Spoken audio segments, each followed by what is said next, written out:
राधे राधे। अब पढ़ेंगे प्रश्नोपनिषद का क्वेश्चन 4, चतुर्थ प्रश्न, जो कि पूछा है सूर्य भगवान के पौत्र यानी कि पोते गार्ग ने। तो शुरू करते हैं। गार्ग्य का प्रश्न, सुषुप्ति में कौन सोता है यानी कि नींद में कौन सोता है और कौन जागता है?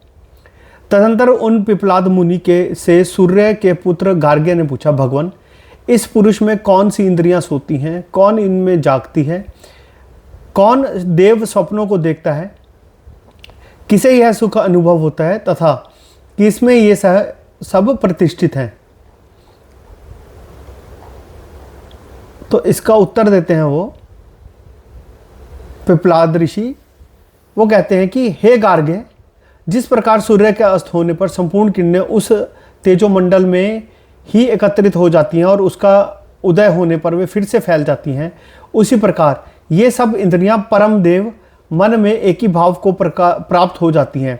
इससे तब वह पुरुष ना सुनता है, ना देखता है, ना सूंघता है, ना चखता है, ना स्पर्श करता है, ना बोलता है, ना ग्रहण करता है, ना आनंद भोगता है, ना ही मलोत्सर्ग करता है और ना कोई चेष्टा करता है, तब उसे सोता हुआ कहते हैं।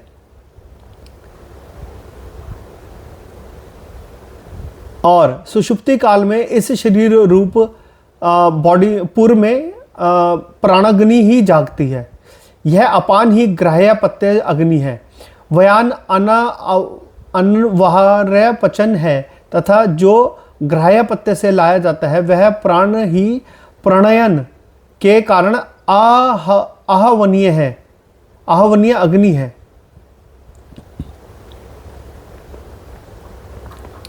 क्योंकि उच्छ्वास और निश्वास ये मानो अग्निहोत्र की आहुतियां हैं। उन्हें जो शरीर की स्थिति के लिए समभाव से विभक्त करता है वह समान ऋत्विक है। मन ही निश्चय यजमान है और ईष्ट फल ही उदान है। वह उदान इस मन रूप यजमान को नित्य प्रति ब्रह्म के पास पहुंचा देता है।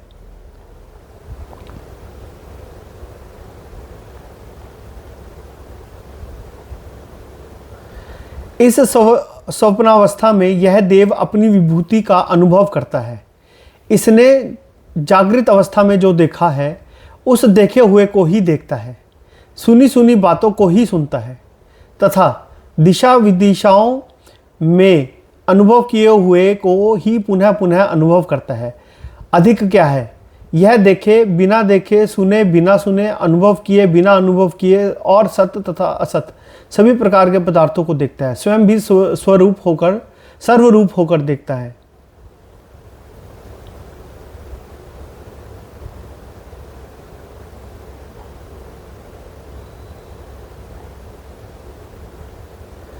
जिस समय यह मन तेज पित्त से आक्रांत होता है उस समय यह आत्मदेव स्वप्न नहीं कर देखता। उस समय इस शरीर में यह सुख ब्रह्मानंद होता है। हे सौम्य, जिस प्रकार पक्षी अपने बसेरे के वृक्ष पर जाकर बैठ जाते हैं उसी प्रकार वह सब कार्यकरण संघात सबसे उत्कृष्ट आत्मा में जाकर स्थित हो जाता है।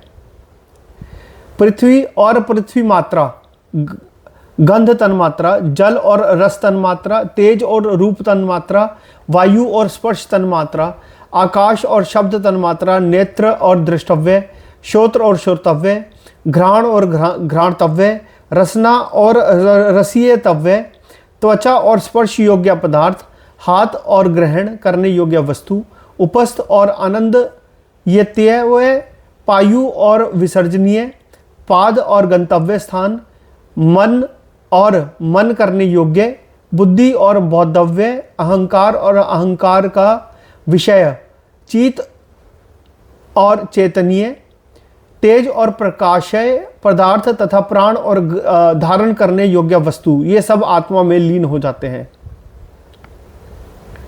सुषुप्ति में जीव की परमात्मा प्राप्ति, यही दृष्टा, स्पष्टता, श्रोता, घ्राता, रसयिता, मनता मनन करने वाला, बोधा और कर्ता विज्ञान आत्मा पुरुष है। वह पर अक्षर आत्मा में सम्यक प्रकार से स्थित हो जाता है। उस विज्ञान आत्मा का एकत्व जानने वाले को यह फल मिलता है, वह बतलाते हैं। हे सौम्य, इस छायाहीन अशरीरी अलोहित शुभ्र अक्षर को जो पुरुष जानता है वह पर अक्षर को ही प्राप्त हो जाता है। वह सर्वज्ञ और सर्वरूप हो जाता है। इस संबंध में यह श्लोक कहा गया है, अक्षर ब्रह्म के ज्ञान का फल। हे सौम्य, जिस अक्षर में समस्त देवों की सहित विज्ञानात्मा, प्राण और भूत सम्यक प्रकार से स्थित होते हैं, उसे जो जानता है वह सर्वज्ञ सभी में प्रवेश कर जाता है।